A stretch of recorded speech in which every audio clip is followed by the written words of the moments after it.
ধন্যবাদ। অ্যাকচুয়ালি ভাষার মাস, আমি কিছু বাংলায় কিছু ইংরেজিতে কথা বলবো। আমি প্রথমেই শ্রদ্ধার সাথে স্মরণ করছি সে সমস্ত শহীদদের যারা এই ভাষা মাসে শহীদ হয়েছেন তাদের প্রতি। তারপরে আমি শ্রদ্ধার সাথে স্মরণ করি জাতির জনক বঙ্গবন্ধু শেখ মুজিবুর রহমান এবং তার পরিবারের প্রতি সদস্যদের যারা 15ই আগস্ট আত্মাহুতি দিয়েছেন, সবাইকে শ্রদ্ধা জানিয়ে আমার বক্তব্য শুরু করছি। Mister Nazmul Hasan MP, minister of Youth and Sports, and Acting President of the BAPI, Mr. Abdul Muqtadir, Mr. A.H.M. Hassan, Vice Chancellor, Export Promotion Bureau, Major General Muhammad Yusuf, Director General, Director of Drug Administration, Mr. Mahabub Alam, President FBCCI, Mr. S.M. Sharifuzzaman, Secretary General of BAPI, all members of the Executive Committee and Advisory Committee, distinguished guests and ladies and gentlemen, very good morning. I feel very proud that organizers of Asia Pharma Expo 2024 have invited me as the chief guest on the occasion of inauguration ceremony of the Asia Pharma Expo 2024.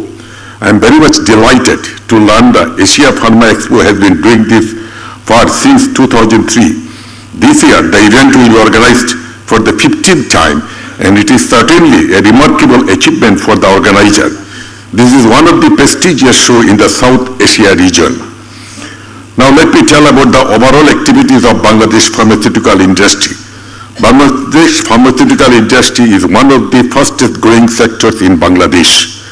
Bangladesh pharmaceutical has made a tremendous progress after liberation and is nearly self-sufficient in pharmaceutical. After meeting 98% of the domestic demand, we are exporting to nearly 157 countries of the world, including the regulated markets of Europe, United States, and Australia. Bangladeshi medicine have earned a wide reputation in international pharma market for its quality, efficacy, safety, and affordability.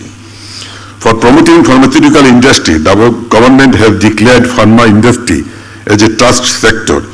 In recognition to qualify to pharma product, the Honorable Prime Minister, Government of the People's Republic of Bangladesh declared pharmaceutical product as a product of the year in 2018.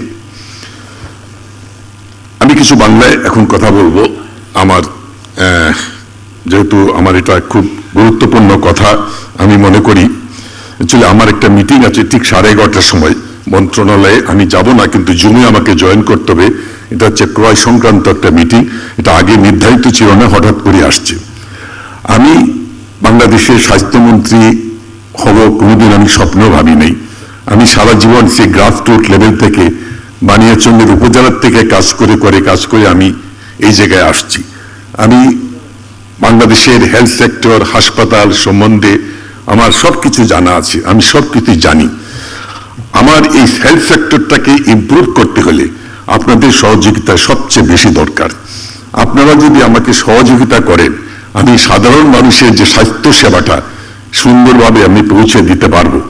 আপনাদের যত রকম সুবিধা যত কিছু দরকার আপনারা আমাকে উপদেশ দিবেন, আপনারা আমার কাছে আসবেন, আমি সর্বাত্মক সাহায্য আপনাদেরকে করব। আমি চাই আমাদের দেশের স্বাস্থ্য ব্যবস্থাটাকে সুন্দর করতে, যাতে সাধারণ মানুষ, আমি যেটা প্রথম থেকেই বলে আসছি, প্রান্তিক জনগোষ্ঠী, আমি যেন সাধারণ মানুষের কাছে সহজলভ্য চিকিৎসাটা পৌঁছে দিতে পারি। তাহলে মানুষ এই দেশের মানুষ একটা স্বাস্থ্য ব্যবস্থার উপরে একটা আস্থা ফিরে আসবে। কারণ আমরা প্রায়ই দেখি আমাদের রোগীরা বাইরে চলে যায়, বিভিন্ন জায়গায় চলে যায়। আপনারা অনেক প্রোডাক্ট তৈরি করেছেন এবং এগুলো অনেক ভালো আমাদের দেশে এবং বাইরেও এটার অনেক সমাদর। আমি আপনাদেরকে একটা জিনিস, একটা বিশেষ বিষয়ে একটু গুরুত্ব সহকারে দেখার জন্য অনুরোধ করব। এই যে মেডিকেল ডিভাইস কিন্তু আমাদের দেশে অনেকটা তৈরি হয় না। ধরেন একটা হার্টের অপারেশন করতে কিংবা একটা রিং বসাইতে স্ট্যান্টের দরকার হয়, একটা ক্যাথেটার দরকার হয়, একটা আমার সাবজেক্টের টিস্যু এক্সপ্যান্ডার, এগুলো বাইরে থেকে আনলে অনেক দাম পড়ে, সহজলভ্য হয় না। আপনারা যদি এরকম কোনো উদ্যোগ নেন যে মেডিকেল ডিভাইস দেশে তৈরি করা যায়, তাহলে আমার মনে হয় আমার সাধারণ মানুষরা তাহলে সেটা সহজলভ্য। একটা রিং পরাইতে গেলে একটা ভাল্ব রিপ্লেসমেন্ট করতে অনেক টাকার প্রয়োজন হয়। রোগ তো বড় লোক গরিব দেখে আসে না, রোগ যে কোনো সময় যে কোনো মানুষের হতে পারে। তো সুতরাং যদি এই দিকটা আপনারা একটু নজর দেন, আমি খুবই খুশি হব এবং আমি এ ব্যাপারে যদি আপনাদের কোনো সাহায্য দরকার হয় আমি ডেফিনেটলি আপনাদেরকে করব। আমি আশা করব যে আপনারা সাধারণ, আমি জানি ঔষধের দাম আপনারা অনেক, আমি মুক্তাদি সাহেবকে ধন্যবাদ দিব, ওনার বক্তৃতায় আমি শুনছিলাম যে অনেক ঔষধের দাম আপনারা বাজারের সঙ্গে কম্পেয়ার করতে গিয়ে অনেক সময় আপনাদের এটা করতে হয়, কিন্তু তারপরও যদি ওষুধের দাম সহজলভ্য ভাবে করা যায়, বিশেষ করে যেগুলো জরুরি ঔষধ, ডায়াবেটিস, হার্ট, এই সমস্ত, তাহলে হয়তো আমার মনে হয় আমরা একটা ভালো ব্যবস্থা সাধারণ রোগীদের জন্য করতে পারবো। আমি অত্যন্ত দুঃখিত যে আমি দীর্ঘায়িত করতে পারছি না, কারণ আমার ঠিক 11:30 জুমে জয়েন করতে হবে, কারণ এটা একটা মন্ত্রিসভার বৈঠক। আমি আপনাদের এই যে বাংলাদেশ এই যে এক্সপো, এটার সর্বাঙ্গীন সাফল্য এবং শুভ উদ্বোধন ঘোষণা করে আমার বক্তব্য শেষ করছি। জয় বাংলা, জয় বঙ্গবন্ধু, বাংলাদেশ চিরজীবী হোক।